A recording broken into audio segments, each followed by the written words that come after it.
हफ्ता हो गया तुम्हारी शादी को, लेकिन अभी तक ना तुमने हमारी घर के चाय का स्वाद नहीं पकड़ा। मम्मी जी मैं आपके लिए दूसरी चाय बना देती हूँ। नहीं नहीं, हमारे यहाँ खाने पीने की चीज फेंकी नहीं जाती। जी मम्मी। भी कहीं बैठता है ना तो जगह साफ करके बैठता है। अपने मायके में भी ऐसी रहती थी क्या? साफ करो।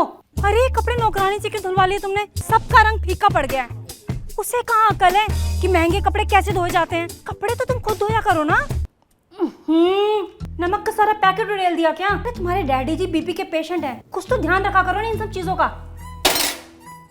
बहू, हमारे सब 8 बजे खाना खा लेते हैं और 10 बजे तक सो चुके होते हैं। जल्दी खाना बनाओ, तुम्हारा मायका नहीं है।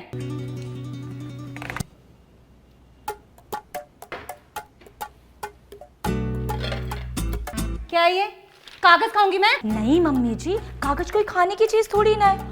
और ये कागज तो बिल्कुल नहीं, बहुत इंपॉर्टेंट है ये। 40,000, फ्रिज 45,000, टीवी 55 इंच 32,000। क्या है ये सब? वाह मम्मी जी कितनी भोली हैं आप। अरे ये उस दहेज की लिस्ट है जो मेरे पापा ने दिया था, और आप तो 5 चीजों पे ही रुक गई। आगे भी तो पढ़िए।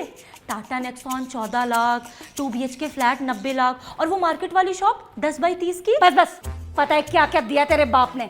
कोई एहसान नहीं किया है मुझ पे। जो लाई है ना अपने लिए लाई है। आप समझी नहीं, दहेज मेरे पापा ने अपनी खुशी से नहीं दिया, बल्कि आपने मांगा था। और आप तो इस दहेज की वजह से ही शादी के लिए तैयार हुई।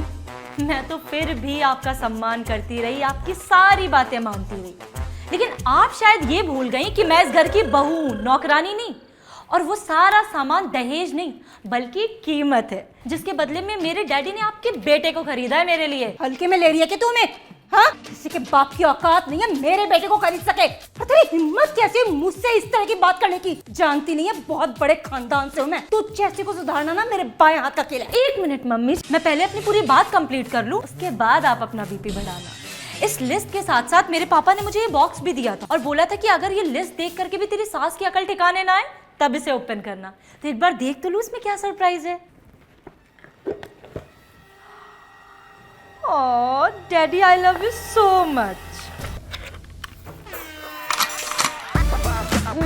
मम्मी जी आप कुछ कह रही थी? मैं कह रही थी, देखो मेरी याददाश्त भी कितनी कमजोर हो गई है।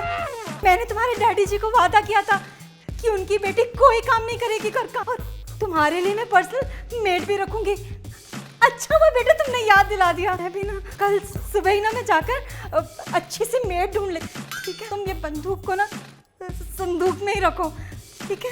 ओ मम्मी जी सो स्वीट। आप जैसी सासू माँ और मेरे जैसे डैडी भगवान सबको दे।